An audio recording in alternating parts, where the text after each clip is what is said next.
అందరికీ నమస్కారం. నేను మీ విజయ్. తీర్మానం మల్లన్న బీఆర్ఎస్ పార్టీ అధికారం ఉన్నప్పుడు ఏమన్నాడంటే కేటీఆర్కి ఎన్ని ఆస్తులు ఉన్నాయి, కేసీఆర్ 100 కోట్లు దోసుకున్నాడు, కవితమ్మ 20 కోట్లు దోసుకున్నది, వీళ్ళందరూ కొద్దిగా లేస్తే వానికి ఎన్ని ఆస్తులు ఉన్నాయి, వీనికి ఎన్ని ఆస్తులు ఉన్నాయి అని తీర్మానం వల్ల సొల్లుడు ఆవుడు ఆయుడు.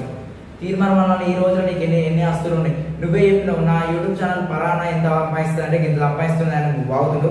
వీడియో పెడతా, స్కిప్ చేయకుండా వీడియో లైక్ చేయండి, షేర్ చేయండి, కామెంట్ చేయండి. ఒకసారి ఈ వీడియోకు పక్క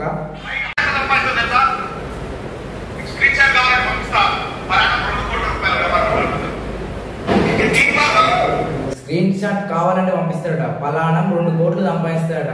ఇప్పటికైనా ప్రజలు అర్థం చేసుకోవాలి. మీరు సబ్స్క్రైబ్ చేసుకున్నట్లా వాడు అంతే దిగండు. మళ్ళా మీరు సబ్స్క్రైబ్ చేస్తుంటారు, మీరు ఫేమస్ చేస్తారు.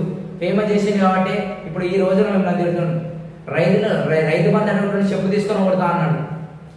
మీరు మర్చిపోయారా? మీరు సబ్స్క్రైబ్ చేసుకుంటానే కదా మన తీర్మానం వలన జియో పార్టీ బాధల కోసం కొట్లాడుతాడు, రైతుల కోసం కొట్లాడుతాడు. నువ్వు ఇప్పుడు జైలుకి పోతే బీజేపీ నేను బయట తీసుకొచ్చింది, ఇప్పుడు ధర్మపురి అరవింద్ బయట తీసుకొచ్చాను. నేను ఇప్పుడు ఎంపీగా ఉండే. ఇప్పుడు మీరు రైతులు వీళ్ళందరూ సబ్స్క్రైబ్ అయితే నువ్వు ఎదిగితే 16 2 కట్లు సంపాదిస్తావని చెప్తున్నావు. నువ్వేమన్నావు అన్నా? రైతు బంధు అడగడం చెప్పు తీసుకొని కొట్టు అన్నావు. జై శ్రీరామ్, జై బీజేపీ.